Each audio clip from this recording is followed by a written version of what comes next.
Queridos irmãos,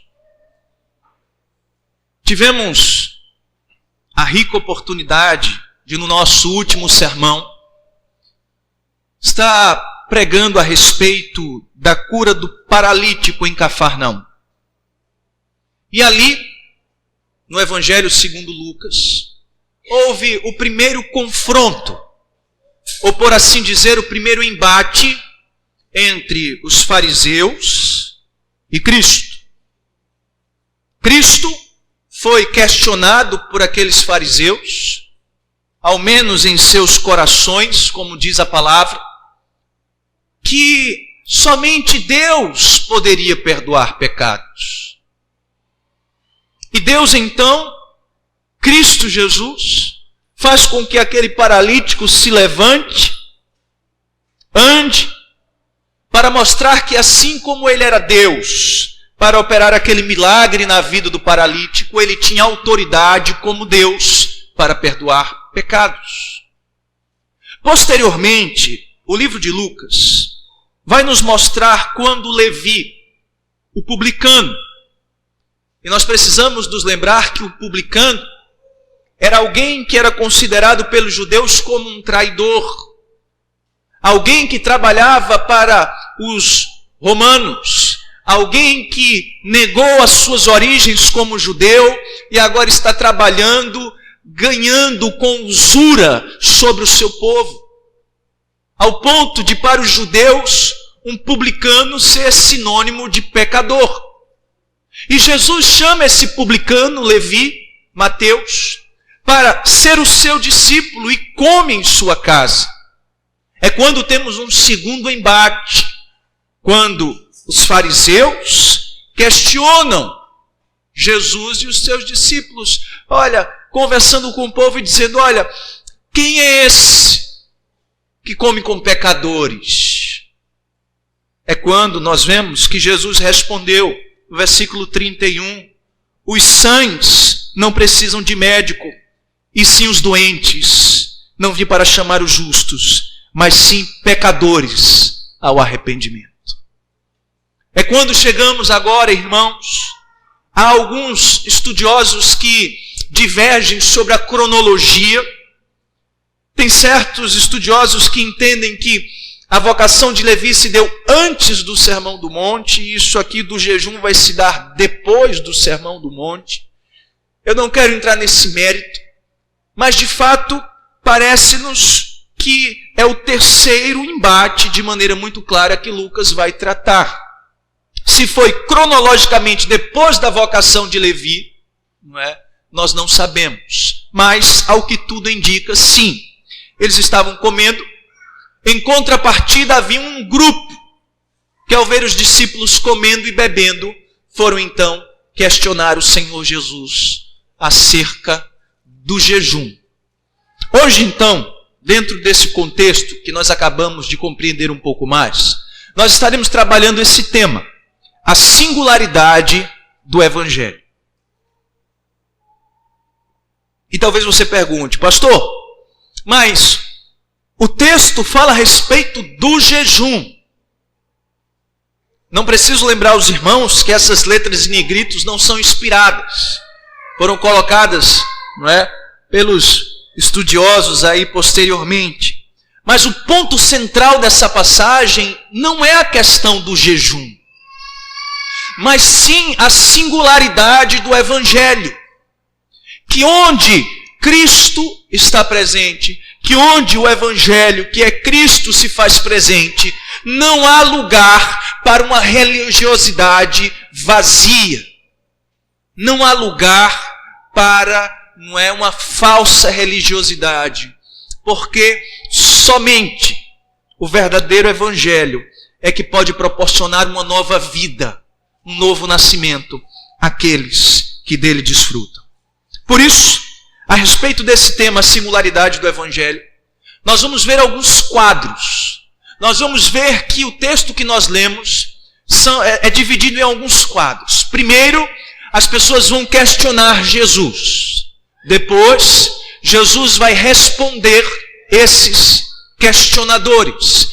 E por último, ele vai ilustrar a sua resposta, tentando trazer um pouco mais de entendimento para nós como seus leitores. Então, vamos ver as perguntas.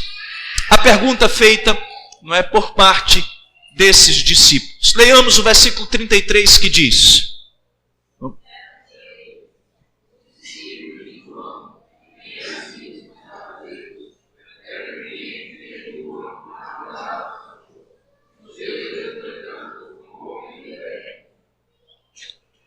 Queridos irmãos, desde o versículo 17 do capítulo 5, nós temos visto que há um embate dos fariseus, dos escribas. Agora nós vamos ver que existe um outro grupo aqui, por assim dizer. O grupo aqui chamado os discípulos de João. E você pergunta, pastor, mas os discípulos de João? Sim, querido, os discípulos de João Batista, que nesse exato momento estava preso. Quando nós estivemos expondo o capítulo 3 de Lucas, nós vimos que João, ele se levantou contra Herodes e denunciou os seus pecados, pois ele estava tendo um caso com a sua cunhada. Então, ele aponta os pecados de Herodes e então a sua esposa, a sua amante, a sua mulher pede para que Herodes posteriormente traga a cabeça de João Batista, mas nesse momento João Batista está encarcerado, ele está preso, onde ele passa cerca de um ano e meio preso, e nesse momento ele está preso. Mas esses eram discípulos de João, e preciso lembrar a vocês que João, segundo o relato de Levítico capítulo 6, que fala do voto do Nazireu, ele fez um voto pessoal a Deus. Ele era profeta de Deus e ele deixava os seus cabelos grandes, tinha uma dieta alimentar um pouco restrita. João Batista não chegava perto de mortos, algumas coisas nesse sentido, não podia tocar. Tinha o seu voto pessoal particular. E ele foi levantado por Deus para pregar o que nós chamamos do Evangelho, a pregação que chamava o povo ao arrependimento. E, consequentemente, muitas pessoas, como nós vimos no capítulo 3 de Lucas, afluíam para o Rio Jordão para ouvir João Batista pregando. E o centro da mensagem de João Batista era um chamado ao arrependimento. Olha, vocês, judeus, vocês se acham detentores de tantos direitos e privilégios, mas vocês são raças de víboras. Ao ponto dele dizer, quem vos enganou? Dizendo que só porque vocês são filhos de Abraão, vocês vão adentrar no reino de Deus? Não! Onde estão os frutos dignos de arrependimento? Então, a mensagem de João era a mensagem de arrependimento. Então, muitas pessoas passavam por lá, já arraigado muito com o judaísmo, e eles então passavam por João Batista, eram batizados, pediam perdão dos seus pecados e voltavam para suas casas. E milhares de pessoas, centenas de pessoas passaram por esse processo. João, entretanto, está preso. E os discípulos de João, aqueles que, para vocês terem ideia, eram muitos, ao ponto do evangelho se espalhar por toda a região, e apenas em Atos 19, os apóstolos chegarem para discípulos de João e disserem, olha, vocês foram batizados com o Espírito Santo? Jesus, o quê? Não sabemos de nada. Então, havia muitos discípulos. E esses discípulos, para vocês terem ideia, eles tinham uma compreensão equivocada a respeito do jejum. Certamente, João não dissera tais palavras, mas havia algo peculiar a ele. Havia algo... Eu falava a respeito de quem? Dos discípulos. De quem? De João Batista. Glória a Deus. Os discípulos de João Batista. Eles não compreenderam muito bem, irmãos, essa questão do jejum. Para vocês terem ideia, no primeiro século, esses discípulos de João Batista, para muitos, já virou uma seita que caminhou distante do cristianismo. Outras pessoas, e a maioria das pessoas talvez, vejam os discípulos de João como até mesmo pessoas crentes. O Riley e outros estudiosos entendem que eles são crentes, tudo, mas estão desfocados, estão precisando. Eu não quero entrar nesse mérito, eu quero mostrar para vocês que esses homens compreenderam errado acerca do jejum, e eles agora estavam arguindo, perguntando para os seus discípulos e para Jesus, porque eles jejuavam, faziam as suas orações, e os discípulos de Jesus não faziam tais coisas. À luz de Marcos, capítulo 2, nós vamos ver que os discípulos, lá no texto paralelo, eles estavam comendo e bebendo. No momento em que eles pararam de comer e beber e foram até Jesus. Eles estavam jejuando, enquanto os discípulos de Jesus estavam comendo e bebendo. Então eles vão até lá, em meio ao seu jejum, para perguntar a respeito da atitude dos discípulos de Cristo. Então, havia aqui nesse grupo os discípulos de João que assimilaram o arrependimento que eles deveriam, ali no Jordão. Eles se arrependeram dos seus pecados, foram batizados, e quem sabe, buscando essa vida de santidade, de piedade, eles se envolveram muito com os fariseus, ao ponto de exercerem as práticas de jejum e de oração como um exercício espiritual para purificação do corpo, e quem sabe se deixaram levar um pouco por essas práticas que na verdade eles deveriam ter se desvencilhado. Essa é a grande verdade. Então nós temos primeiramente esses discípulos de João, mas também temos os discípulos dos fariseus. Na verdade, discípulo de fariseu é fariseu. Então já falamos sobre essa raça que no período intertestamentário não quis ser helenizado, e então procurou guardar as leis e a religiosidade, o culto e tantas coisas, e ali também acabou descambando, pecando contra Deus, no sentido de que colocaram mais peso sobre o povo do que realmente deveria ser colocado. Então esses dois grupos, os discípulos de João Batista, bem como os fariseus, aqueles homens zelosos da lei, eles estavam frequentemente jejuando e fazendo as suas orações. E isso, irmãos, é interessante. Por quê?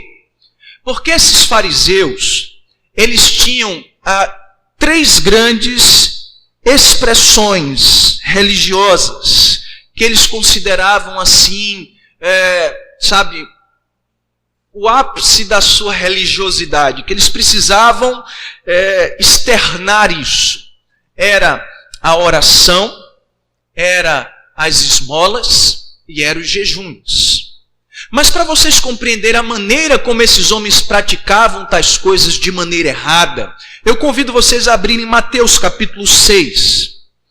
Quando nós iremos ver Jesus condenando esses homens e a maneira como eles estavam fazendo tais coisas, que eram então esses exercícios ligados à prática da justiça. Mateus 6, a partir do versículo 2. Primeiramente, Jesus fala a respeito das esmolas, e diz assim: quando, pois, der esmolas, não toque trombetas diante de ti, como fazem os hipócritas, nas sinagogas, nas ruas, para serem glorificados pelos homens. Em verdade vos digo que eles já receberam a recompensa. Então, era uma prática desses que davam esmolas, de dar a esmola e ficar se gloriando. Olha, eu dei a esmola, abençoei fulano, fiz aquilo. E Cristo está dizendo: isso está errado. Não sejam hipócritas como esses homens. Esses homens, fariseus, os mesmos que estavam questionando a Cristo acerca do jejum. Mas havia uma segunda expressão, que era a oração. Versículo 5 de Mateus 6, que diz: e quando orardes, não sereis como os hipócritas, porque gostam de orar em pé nas sinagogas e nos cantos da praça, para serem vistos dos homens. Em verdade vos digo que eles já receberam a recompensa. Então, observem que havia uma prática não somente errada no que diz respeito às esmolas, mas também uma prática errada no que diz respeito ao quê? Às orações. Oravam para se gloriar, para se vangloriar nas praças, usando então o seu linguajar, não é? Nada disso agradava o Senhor. É quando no versículo 16, Jesus vai falar a respeito do jejum. E vai dizer, olha, quando vocês jejuarem, não vos mostreis contristados como os hipócritas, porque desfiguram o rosto com o fim de parecer aos homens que jejuam. Em verdade vos digo que eles já receberam a recompensa. Irmãos, era uma prática desses fariseus, sabe? Quando jejuavam, eles botavam cinzas, ficavam com as suas roupas velhas, para mostrar para todo mundo o seu exercício espiritual. Eu estou jejuando, eu estou contristado, eu estou passando por este momento, e Jesus Cristo está condenando tais coisas. Por isso, nós vamos entender, havia uma compreensão equivocada, tanto dos discípulos de João, como o dos fariseus, acerca do jejum. E a prova disso, eu peço para vocês abrirem Levítico 23, porque talvez você se pergunte, mas pastor, não havia então, esses muitos jejuns? Por exemplo, segundo Lucas 18, Lucas 18 vai dizer lá que os fariseus jejuavam 2 vezes por semana, provavelmente na segunda e na quinta, mas essa não era uma prática, não era a maneira ordenada por Deus, como nós vamos ver lá em Levítico 23.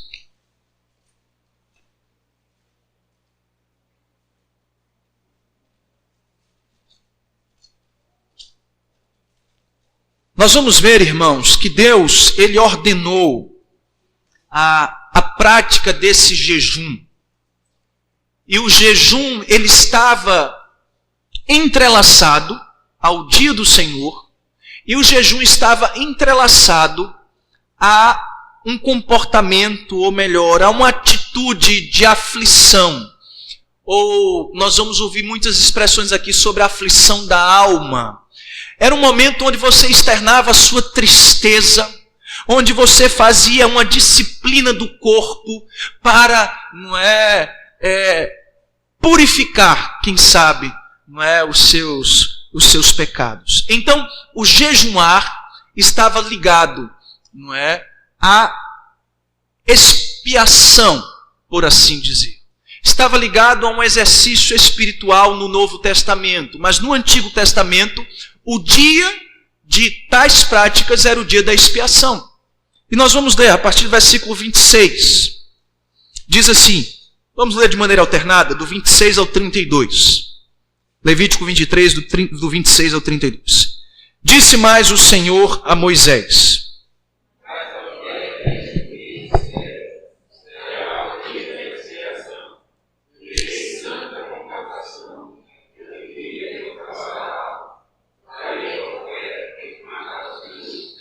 nesse mesmo dia, nenhuma obra fareis, porque é dia da expiação, para fazer expiação por vós perante o Senhor vosso Deus.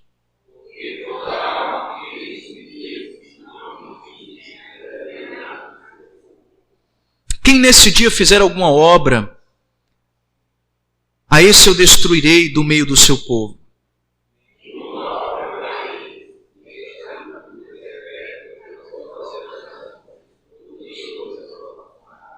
Sábado descanso solene vos será, então afligireis a vossa alma aos 9 do mês, de uma tarde a outra, tarde celebrareis o vosso sábado.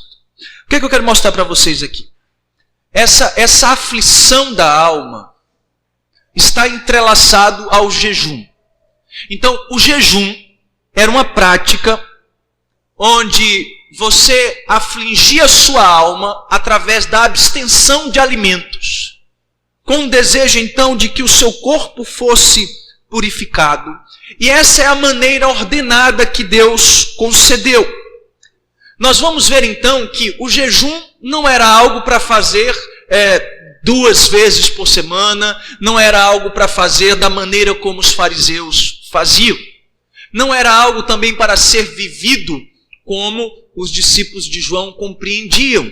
Havia uma maneira correta para se fazer o jejum, havia datas específicas para se jejuar. Então, os discípulos de João e os discípulos dos fariseus não estavam compreendendo. Mas o que eu quero mostrar para vocês aqui é a ligação do jejum com a aflição, com a tristeza. Então, é essa pergunta que os discípulos vão fazer ao Senhor Jesus. Por quê? Ele vai dizer, olha, os discípulos de João e os fariseus que compreenderam errado, e você já sabe o motivo, já sabem quem eles são, eles fazem as suas orações e seus jejuns frequentemente. Mas quando eles olharam para os discípulos de Cristo, os discípulos de Cristo estavam fazendo o quê? Comendo e bebendo. Então, a questão é, isso é lícito? Está correto? Quem está certo? Os fariseus, os discípulos de João ou os discípulos do Senhor Jesus no que diz respeito ao jejum? Mas notem, não é simplesmente o jejum que está aqui em jogo. Está o legalismo dos corações desses homens. E nós vamos ver isso de maneira mais clara a partir do segundo quadro, quando Jesus responde. Jesus então responde a esses irmãos, ou melhor, a esses questionadores, com a seguinte resposta. Leiamos o versículo 34 que diz, Jesus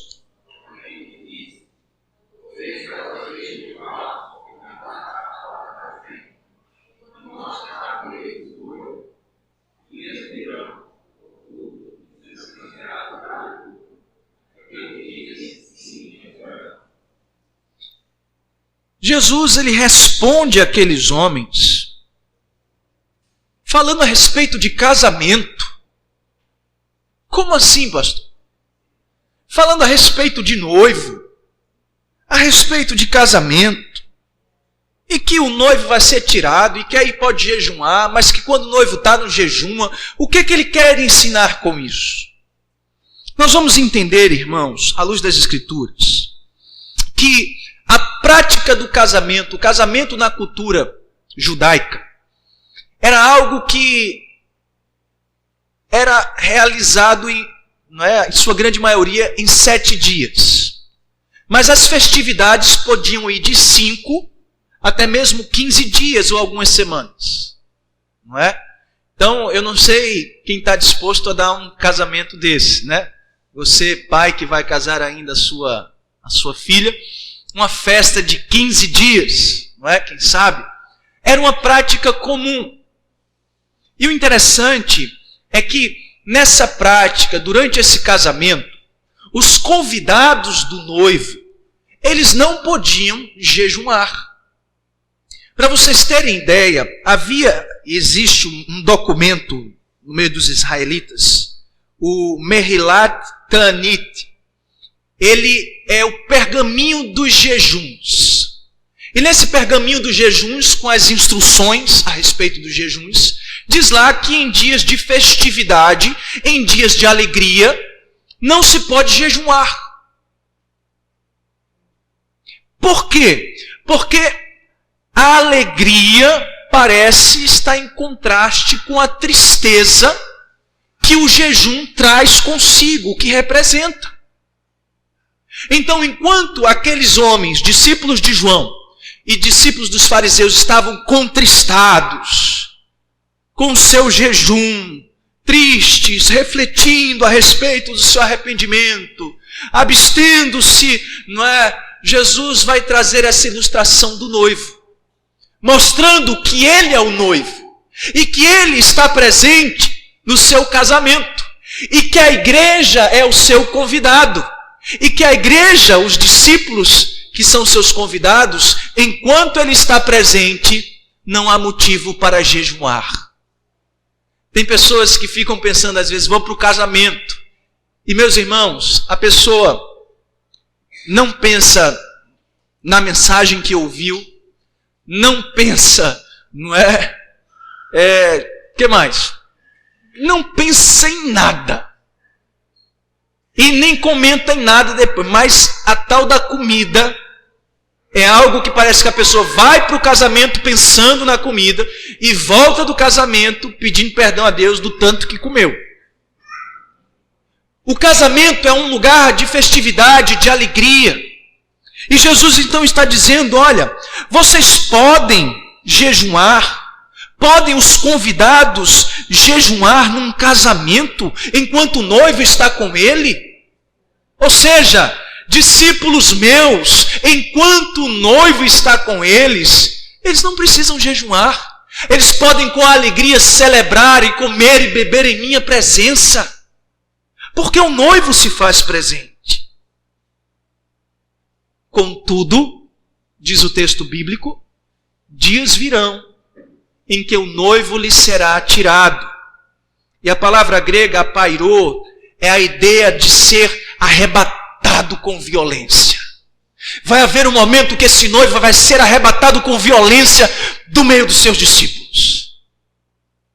Provavelmente uma referência à cruz de Cristo.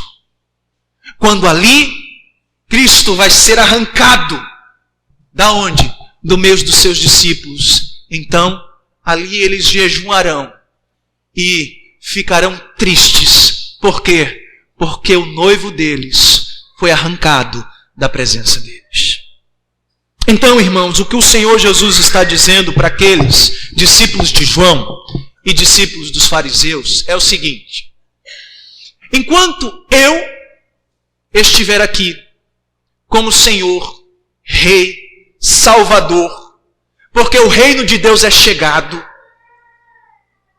enquanto eu estiver aqui, não há motivo para afligir as almas. Não há motivo para este jejum de tristeza. Não há. É um motivo de celebração, de alegria, porque o noivo se faz presente. Mas na cruz de Cristo, lá vocês, se entristecerão. Haverá esse dia. Então Jesus responde àqueles homens mostrando de maneira muito clara que os discípulos de Jesus o tinham como noivo. Isso é importante porque João, lá na frente, quando está lá, inclusive no Evangelho de João, capítulo 3, versículo 29, vamos abrir lá rapidinho, só para a gente poder ter. João 3. O próprio João Batista, falando a respeito de Cristo, olha o que ele vai dizer. O que tem a noiva é o noivo, o amigo do noivo, que está sempre presente e o ouve, muito se regozija por causa da voz do noivo. Pois esta alegria já se cumpriu em mim. Convém que eu cresça e que ele diminua. Para João Batista, Cristo era o noivo. E o noivo chegou para a sua noiva. E ele é o quê? Eu sou amigo do noivo. E como amigo do noivo eu faço o quê? Eu me regozijo, eu me alegro, porque o Senhor se faz presente. Mas é quando o Senhor Jesus vai dar ilustrações para deixar mais claro o que ele quer ensinar para aqueles questionadores. Ele vai então falar a respeito aqui de remendos de roupas, de vinho, de odres. O que é isso? Vamos tentar entender um pouco. Diz o versículo 36. Também lhes disse uma parábola. Ninguém tira um pedaço de veste nova e põe em veste velha, pois rasgará a nova e o remendo da nova não se ajuntará à velha. A primeira ilustração que ele traz é de uma roupa nova. Imagine você comprou aquela roupa nova, bonita, e você vai então recortar ela para pegar aquele recorte dela e colocar naquele buraco da sua camisa velha. Agora você tem dois problemas. Por quê? A camisa nova ficou rasgada e aquele remendo não serve para aquela camisa. O que é que nós vamos ver aqui? Ele está falando a respeito desta nova vestimenta, do Evangelho, Cristo. E o Evangelho, queridos irmãos, ele não pode ser adicionado às religiões. O Evangelho não pode ser adicionado ao judaísmo. Ele não vai servir para aquilo. Não vai servir. Mas então ele faz uma segunda ilustração, quando ele diz: ninguém põe vinho novo em odres velhos, pois o vinho novo romperá os odres, retornar-se-á o vinho e os odres se estragarão. Pelo contrário, o vinho novo deve ser posto em odres novos, e ambos se conservarão. Esses odres, ou odres, eles, queridos irmãos, eram feitos de pele de animais. Imagine o que era então um animal, vamos pegar aqui uma cabra, não sei. Então, o que é que eles faziam? Eles arrancavam tudo de dentro do bicho, de maneira que ficava apenas o couro dele. E aquele couro então era costurado, era colocado ao sol, e depois aquele couro era colocado, raspado, as partes, era colocado, como é que eu posso dizer assim? Pelo avesso, costurado as suas pontas, e a cabeça do bicho então servia para as pessoas beberem, aquilo que seria colocado dentro daquele couro completamente fechado. Sendo o que acontece? O vinho novo tem fermentação. E o odre novo, a pele nova, ela estica. Então, diante da fermentação do vinho novo, o odre novo suporta o vinho novo. Por quê? Porque ele estica diante daquela fermentação. Mas o que o Senhor Jesus está dizendo é o seguinte: não se pode colocar esse vinho novo, que fermenta, dentro desses odres velhos e secos. Por quê? Porque ele não vai esticar. E se não vai esticar, com a sua pressão, ele vai rachar, ele vai estourar. Por isso, o vinho novo é feito para se colocar em odres novos.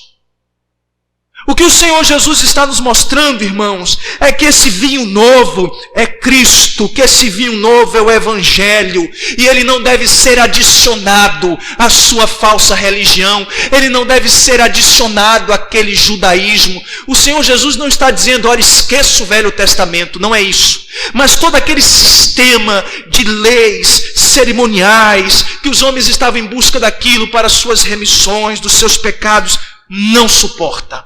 O Evangelho não deve ser adicionado a essas coisas. O Evangelho só pode ser adicionado e só vai comportar naqueles que são novos, aqueles que nasceram de novo, aqueles que são odres novos. Esses receberão o Evangelho de Cristo, e esses então suportarão a glória deste Evangelho. É quando ele conclui no versículo 39 dizendo: olha, ninguém, tendo bebido o vinho velho, prefere o novo, porque diz: o velho é excelente. Sabe o que ele tem em mente aqui? Imagine uma pessoa que passou 30 anos, 50 anos, 80 anos da sua vida tomando o mesmo vinho, certo? Se eu chegar com um vinho novo, por melhor que ele seja, e for oferecer para ele, ele vai dizer o quê? Isso não presta não. Isso daqui é que é o bom. O que Jesus está dizendo? Que aqueles fariseus, eles estavam, irmãos, já há tantos anos vivendo aquilo de maneira errada, as suas falsas religiões, eles estavam tão acomodados àquilo, que quando o Evangelho chegou para eles, eles não receberam, eles rejeitaram, porque eles estavam acomodados às suas tradições, eles estavam acomodados às suas experiências. E assim hoje, as pessoas têm dificuldade, meus irmãos, de receber a Cristo. Por quê? Não, porque eu não posso deixar minha religião, tem uma tradição familiar. Não, não posso deixar a minha igreja tal, porque tem as minhas experiências. Irmãos, prestem atenção. Você pode estar muito tempo bebendo desse vinho, mas esse vinho é velho. Esse vinho é velho. Por isso não se acomode. Não se acomode. Porque quando o vinho novo é derramado, queridos irmãos, ele precisa de odres novos. Que essa noite você possa ser esse odre novo, em nome de Jesus, e receber esse bom vinho.